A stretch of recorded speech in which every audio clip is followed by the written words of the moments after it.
Hello, everybody. Welcome. Here we are. We're here to talk to you about, well, what are we here to talk to everybody about? About how after you receive the sacraments, you go to church every week, what should we be doing more for our Catholic community at church, school? And we have Katie, a parent here, to help us figure out how we can help each other and help our families grow in our faith. Yeah, maybe we should say who we are. Oh. Hi, I'm Bruce Richards. I'm the principal at the school. I'm Julie Loscheider. I'm the Faith for Life coordinator here at the parish. And my name is Katie Van Boer, and we're parishioners at St. Joe's. Wonderful.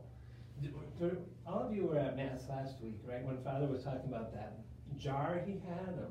Remember that? What was he saying? He had water from the River Jordan? Definitely. Yeah, and what did he say about that? Well, I know he's mentioned that it got stored away, didn't really have it out, that often, didn't really think about it. And I forget, do you remember what happened to the water? I appreciate the analogy for sure. It was the idea that he'd had it in the closet for so long that it dried up and it was just the sediment left. Mm-hmm. Right.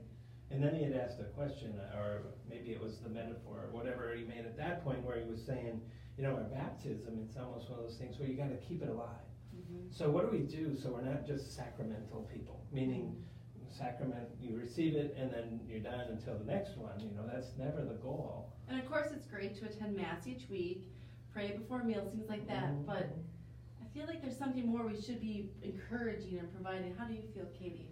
As a parent, I think that, we've chosen to put our children into getting their sacraments and attending faith formation. But for myself, we're at the point where our children have more of the memorized prayers going on, and we want to move towards more like authentic prayer with them. Right, it's taking the head and the heart and connecting them. We have the love of God and love of others in our heart. We have our head knowledge. How do we make them come together so that we live our faith out?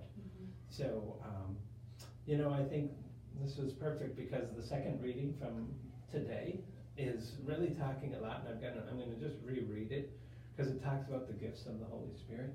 And so this is from the First Corinthians. Brothers and sisters, there are different kinds of spiritual gifts, but the same Spirit. There are different forms of service, but the same Lord. There are different workings, but the same God who produces all of them in everyone. To each individual, this is where this gets really good.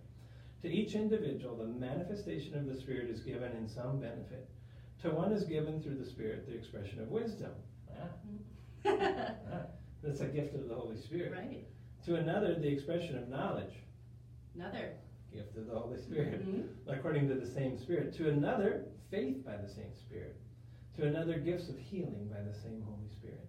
To another, mighty deeds, prophecy, discernment of spirits, variety of tongues, interpretation of tongues, and etc. So that was just the perfect reading for what we're talking about here, because in the gift of baptism, through the gift of baptism, we're invited to live out those gifts of the Holy Spirit. So, now the question comes back to, well, how, right? So, and the big T word, time. Finding the time and making sure we're using our time well. Well, luckily, I think, are we going to go live? What's that? Well, there is somebody live in the church right now. Talking about how the next few weeks, how you can use your time wisely with your family and with yourself to grow in these gifts. Yeah, good. This is perfect. All right. I'm not used to these people talking in your ear. Right, yeah. I have voices in my head.